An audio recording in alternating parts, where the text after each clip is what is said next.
Drug war, patayan lang ng patayan. Yeah. Walang confiscation ng mga droga sa baba. Right. Ayan, kaya kong ipakita ang numbers please, niyan if you could na forward nandyan me. Yes. sa ating Directorate for Operations saka sa crime lab. Crime lab na data yan. Yung mga submitted evidence sa kanila since the start of the drug war as compared to what the present administration is doing. General, do you think that has to be communicated in a better way? Kasi yung line of attack ng mga DDS parati is mahina sa drug war, tumaas ang krimen, dinaksan tayo ng shabu and drugs and all that. Kasi yun yung line of attack. Ito nga ang kuwan ko eh. Ito nga ang tinatanong ko sa totoo lang eh. Do you really feel safe during that time? Do you really feel safe? May magsabi, oh, we feel safe. I-rephrase natin. May anak ang high school. Okay lang ba sa'yo? Na alas 7 ng gabi, wala pa sa bahay nyo? Oh, yan. Sa ating mga kababayan, tanungin nyo mga sarili nyo. 2016 to 2022. Alas 7 ng gabi. Kasi ang mga anak ko high school during the time, nakatira ako sa Quezon Avenue. Diyan sa Quezon City, ang likod ko tatalon. Okay, bakit? Masarap lang yung tingnan habang hindi ka pa tinatamaan. Paano naman yung anak nung sarhento dyan sa Fairview? Nagre-review ng nursing. Lumabas. Nasa dyaryo pa hanggang ngayon yan. Lumabas, bumili ng cup noodles sa tindahan. Dinaanan ng tandem, patay, kinamagahan. Ano sinabi? Ay, mistaken identity. Teka muna. First and foremost, sino ang gumawa nun? O, di ba? Hanggang ngayon, unsolved. So ito yung mga death squads, no? Oh, Ito yung diba? mga mercenary groups. Yeah. Ano yun? Ba't nagsilabasan ng mga ganun? At ang bottom line dun, allowed, okay lang ba sa atin yun? Ang sasabihin nila, hindi, pag wala ka namang kasalanan, law-abiding citizen ka pag naman. law-abiding citizen ka, yung nagre-review na yun, hindi ba law-abiding citizen? Yeah. Si Kian na namatay, hindi ba law-abiding citizen? Paano naman yung bata na pag-grade, patay dahil tinamaan ng bala? Ano yun? Sasabihin? Do we have a final number? Because I saw up to 153 by 2018 na mga bata na namatay sa quote-unquote drug war niya. Bata Iwanan mo na. to, yeah, I mean, hindi na ako mag-speculate sa numbers niyan, Richard. Ang exact numbers niyan ay nandyan sa mga dyaryo na natin eh. May mga research na ginawa dyan. It's already published in the mass media. So hindi na natin kailangan pang speculate yan. Napakarami niyan. At sinabi, shit happens. Hindi pwede shit it's easy happens. to say that kung hindi apektado yung pamilya mo. Yes. Okay lang kung hindi ka tinamaan dyan. Masarap lang yan. Pag hindi ka tinatamaan, paano pag tinamaan ka na? Ay di, maramdaman mo ngayon. Paano ngayon pag may namatay, may babalik mo? And do you think, Janatore, baka may element din ng fear ng... Kasi parang takot ang tao. Kita natin, SW survey, year after year, 7 out of 10 Filipinos nasabi na takot sila, may JK din sila. So, siguro, kung takot ka may JK ka, sabihin nga, ayun daw, okay kami dyan. I mean, it's just natural survival skills, right? Yun ang rason, Richard, na ako nilalabanan ko, yung fake news, especially yung mga ginagawa ng mga troll farms. Kasi, hindi na naririnig ang tama, hindi naririnig ang tamang data, hindi naririnig ang tamang information. Sapagkat na-drone siya ngayon, na it's being drowned out by this fake news and purveyors of wrong information. Let's talk about the other legacy of the previous administration. Pogo, isa pa yan.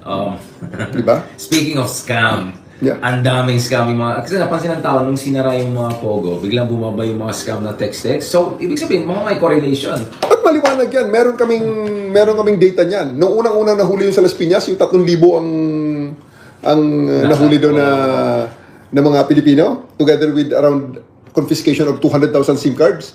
Ang next month noon, talagang bagsak ang data ng number of scams reported sa ACG.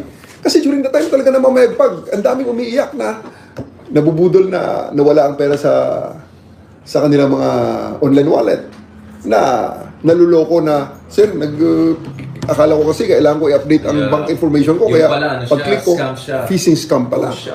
Kaya nung mahuli yun, nung sa Las Piñas, bumaba yung talaga makikita mo, 90% ang binaba ng number na yun. I was the DRDO of NCRPO during the time. Hindi ako DRDO. I was District Director of Quezon City during the time. And that's really legacy of the administration, letting all of these dodgy Pogos coming in, di ba? Napansin ko, sabi nga nila, umalis na daw yung mga ibang Chinese, yung mga Pilipino daw na takeover, para nagkaroon ng technology. Tinuruan mo may technology transfer. Yun ang sinasabing ginalingan. Pero ang totoo niyan, di ba? Nakakita mo naman hanggang ngayon, nakakahuli pa rin kami ng mga Pogo, nakakahuli pa rin kami ng mga scammers. Right. Is that the legacy that you can really be proud of? Sino may dala niyan? Sino may gawa niyan? At bakit nangyari yan? So it's something that make you question the claims of, the best of the best daw nakarang era. With all the kind of videos na nakita natin na habang kumakain sa restaurant ay nagbabarilan. Yun ba yung Kaya batas hindi na mo sinasabi? maintindihan, paano mo sabihin na mas safe yung bansa mo? Bumaba daw yung snatching, pero tumaas yung homicide. Like, so parang okay lang sa'yo na mas kumanta yung snatcher, pero mas maraming patay. I mean, in what universe is that a more safe country? I mean, di ba, even mga Korean business community na panic doon, di ba, because of the horrible things that happen. So, kaya nga nakakalungkot na General, na parang they got away with this budol, disinformation for so long na hanggang ngayon, andun pa rin yung, sorry to say, kapal mo ka, to keep on saying, de, paano namin, lahat maayos, ngayon kay BBM, kasi bangag yan, kasi ganun yan. I think enough is enough talaga in that sense. So, Parang, before they call somebody bangag or before they call somebody addict, teka muna, basahin muna natin ang mga previous pronouncements. Di ba? Sino pa ang nagtitake ng painkillers at talagang, di ba? May admission naman eh. well, General, sabi nila daw, pag na-criticize mo yung sa anak, sexist daw. Pag criticize mo yung tatay, ageist naman daw. Talagang hirap naman na itong situation. Si BBM lang daw pwede criticize. I mean, it's crazy. No? Lahat na lang ginagamit para lang hindi sila mag-criticize, no, General. Yun nga eh. Kaya nga nilalabanan natin ang fake news dyan. Nilalabanan natin ang yung the wrong way of shaping public opinion. Kasi dapat it should be done within the bounds of the law talaga. Ako babalik talaga ako dyan. I-insist ko talaga. Let's do it legally.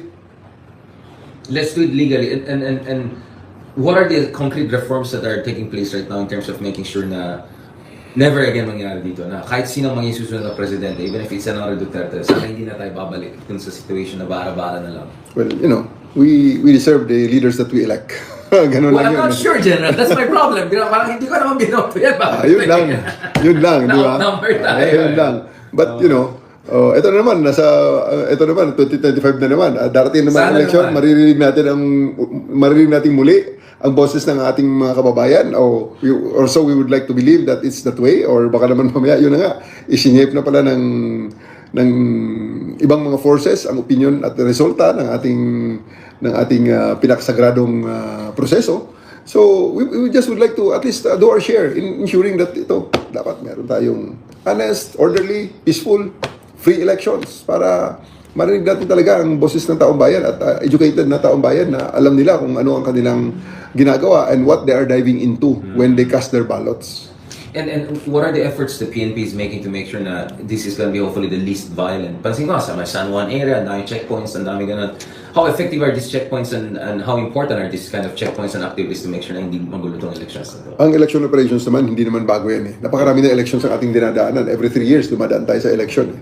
So, may mga template na dyan. But of course, dahil nagbabago nga ang operational environment, nagbabago rin ating mga strategies, tactics, mga policies natin dyan. Nagbabago rin at may mga adjustment ng konti para ma-address ang ibang mga nagbabagong mga concerns na lumalabas na mga issues dito sa community natin. So, the PNP is very responsive in that matter. We're making sure na natutugunan natin ang mga bagong pangangailangan na lumalabas. Are you hoping that this will be the least violent elections, the most peaceful elections? Is that an important target to show na we're maturing as a democracy? Of course. Kailangan talaga natin at every time and all the time na every election dapat naririnig ang totoong boses ng taong bayan to make sure na the power that the leaders have really emanated from the people. And General, let's talk about a couple of high-profile figures that put you on the map. Of course, on one side you have Guo Huaping, who, anong status ni former Mayor Guo Huaping? AKA. Dapat yung AKA is the other way around. Yung Alice Go is the AKA.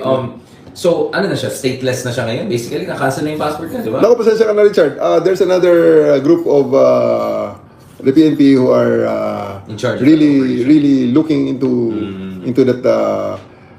that case, into that personality, and seeing through to ensure na pati ang mga support apparatus and support mechanisms niya ay malansag at hindi na muli mangyari yun. And I would like to defer the comments on them. And what about, of course, your man, Baloy? I mean, He's he's running for Senate. I mean, last time I checked, I don't know, 4% Can't believe it. yata ang support niya. So, I can't believe it, you know? Parang minsan, magugulat ka na lang kung...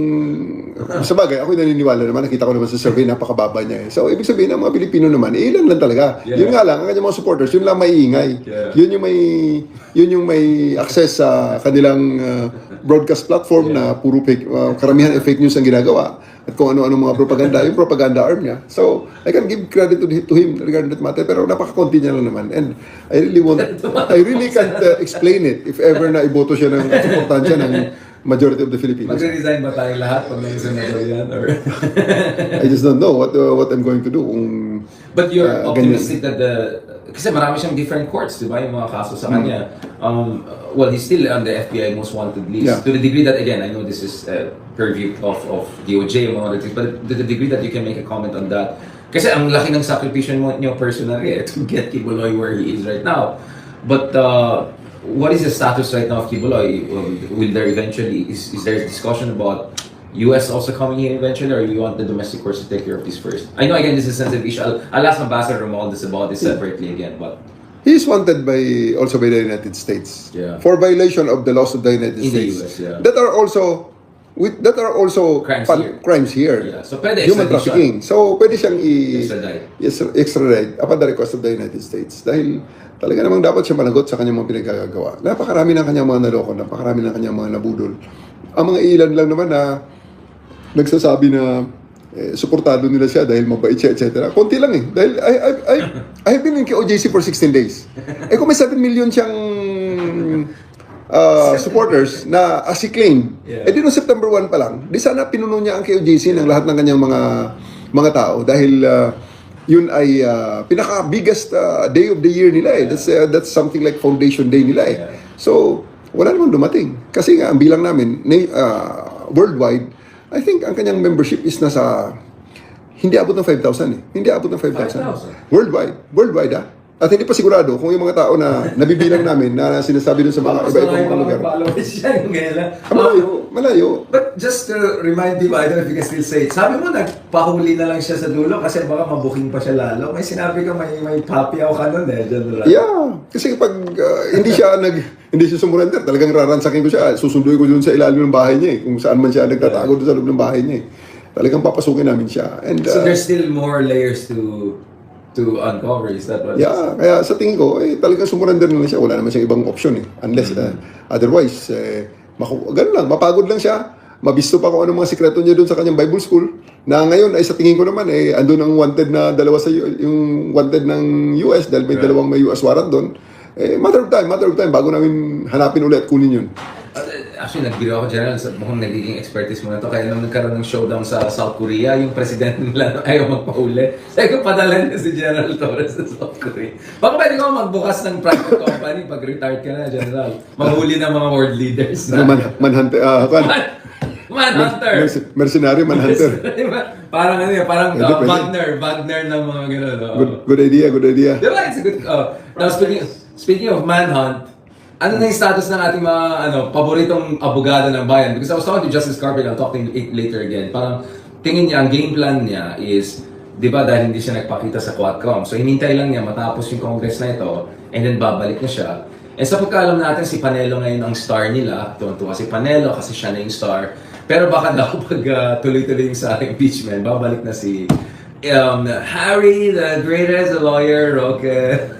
So, kamusta? Ano natin ang latest? Dubai, Abu Dhabi, Casablanca? Meron kaming certification sa kanyang paglabas ng bansa.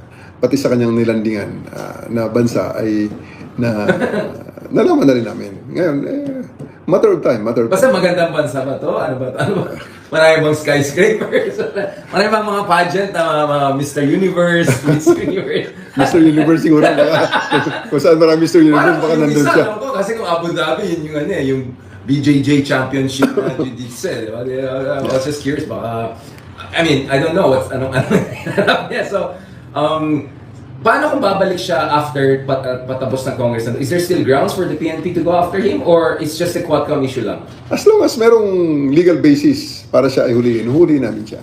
And We'll enforce the law. But based on the alleged connections to Pogo and all of that, is there enough legal basis for the PNP to go after him?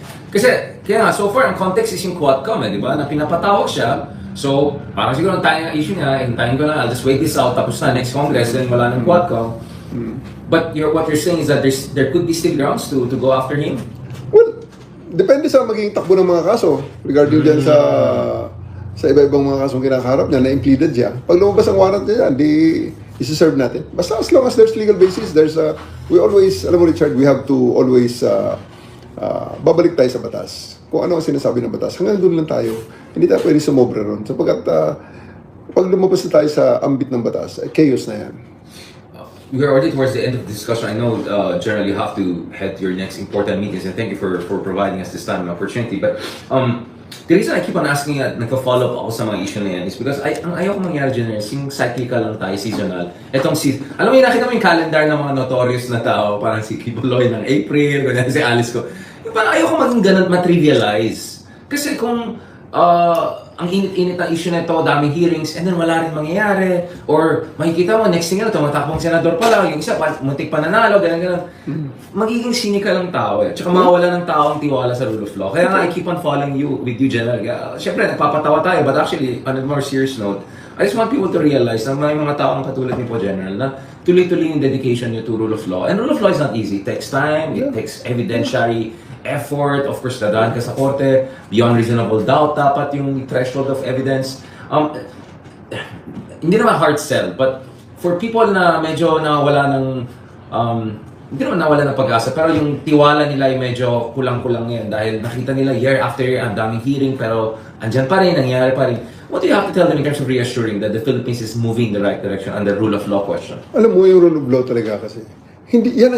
Yan ang hindi natin pwedeng i-dispense. Hindi natin pwedeng pabayaan na lang yan na, sige, wala na muna rule of law, bahala na si Magellan, bahala na si Batman. Hindi pwedeng gano'n eh. Eto, 2 weeks, 3 weeks ago, may isang bata na supposedly nahablutan ng cellphone. Tumakbo sa looban, hinabol niya yung ng hablot ng cellphone niya. Nasalubong niya ngayon yung mga kasama, kakilala, kamag-anak ng taong nang hablot ng cellphone. Sinigaw na, magnanakaw, hinahabol ako. Pinagsasaksak, patay. Nang inimbestigahan natin, ay ang bata galing sa Northern Samar. At pagkatapos pumunta ng Manila, kasi nagre-review, kukuha ng criminology exam. So, yan ba ang gusto natin? Na kung sinong sumigaw, wala nang rule of law, saksakin na lang natin kaagad. Paano sa ganitong case? Mali. Pwede patay ang bata. Iyak ang nanay. Ano ngayon? Pwede ba natin sabihin, sorry, pasensya na at nagkamali kami? Hindi pwedeng ganun because once we dispense with yung rule of law, ayan na, chaos na yan. Okay lang yan kung hindi ikaw tinamaan. Pag ikaw tinamaan o ang kapamilya mong tinamaan. And, it's very selfish kung isipin natin sarili natin. Dapat isipin natin as a community. Kaya nga team itong Philippines eh. Team Philippines dapat to eh. Dapat may unity. Palaging sinisigaw natin mga politiko, unity. And agree naman tayo doon. Unity. Ano mag-unite sa atin? Batas. General, do you think people have to hear more yung mga kwento ng mga biktima? Kasi sa aking palagay, nung tinitingnan ko yung case ng Argentina kung saan na-hold responsible yung mga generals na involved sa mga abuses, yung desaparecidos, ang nangyari kasi doon is pinakinggan ng tao yung mga horror stories ng mga biktima, yung mga rape, na torture. Akin kasi parang general, pagdating sa issue sa mga abuso, EJ case, ganun, puro ang narinig ng tao, mga politiko, abogado, journalist, mga katulad natin.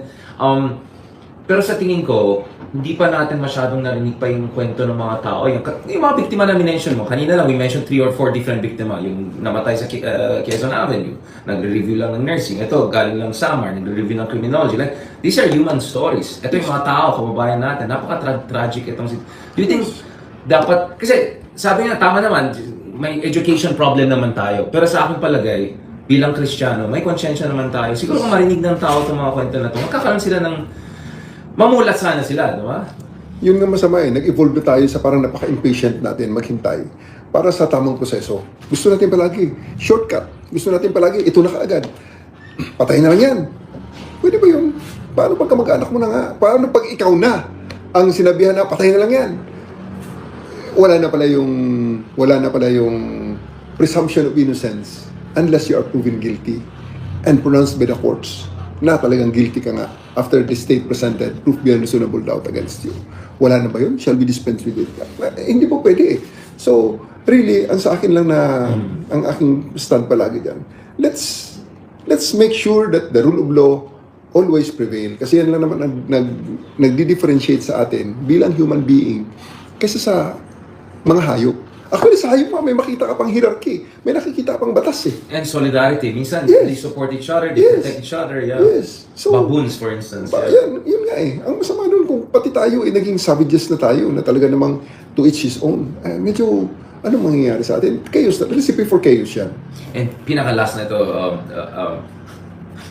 Justice Admiral, kasi ba mga kausa? General, pinaka-last point, nagsampa na kayo ng kaso kay Duterte, nagsampa na kayo ng kaso dun sa mga talagang people have crossed the line na pro Duterte in terms of attacking you, your personality, and etc. Cheese Whiz has calcium that helps make your bones strong. Cheese Whiz, for the strength to do more. What are your hopes and what are the things that people have to look forward to? Kasi, again, kasi tingnan to, baka ano lang to, election lang to, political lang to, pitik-pitik lang to. Do you have a sense, General, you have been in this business of fighting for law and rule of law for a long time. Do you think na finally we're reaching a moment of truth kung saan magkakaroon ng a major case of justice, accountability, or at least a semblance of moving towards justice and accountability, whether it's the EJK cases, atong talagang binabo yung na-weaponize yung information ecosystem natin, all this voodoo and all. Of course, we're not going to be first word perfect in a year or even 10 years from now. But is there a part of you that gives you a sense that you are at the cusp of a historical moment of transformation? Because you're taking a lot of risk, General. I mean, tumatawa-tawa lang tayo doon. But I know, daming galit sa'yo na malalaking tao. Dami rin nagagalit sa akin dahil parati tayong nag-usap, pinagtatawanan natin, mga minamanhunt natin. But I personally, I feel na we're papunta na tayo sa exciting part. I mean, do you have that sense na papunta na tayo sa exciting part without raising false hopes, of course? Alam mo, Richard, ako'y naniniwala pa rin na ang Pilipino, nandyan, innate sa ating karakter. Nandyan pa rin yung, kahit na ano pang sabihin natin sa ating education system na mababa or whatever, pero innate sa atin eh. Ang resilience, andyan, may mga characteristics tayo na nandyan lang sa Pilipino na to come and really come out victorious in the end. So I do hope na I'm still optimistic na makikita natin sa inner self natin, mahugot natin yung lakas na yun, yung trait na yun, na magkaisa tayo, na masabi natin as a collectively, magkaisa ang effort natin na pagod na tayo sa ganitong sistema. Gusto natin pagbabago naman. Ito muna ang gawin natin. Ito na muna ang gagawin natin. At para hoping we build on that foundation hanggang sa magkaisa ang mga kababayan natin, ang bansa natin, magkaisa pati ang pag-iisip na ito na ang ating gagawin para magbago naman ang estrella ng ating bansa, ang direksyon ng ating bansa. Tungo naman sa tunay na lahat naman tayo isang inaasam natin eh.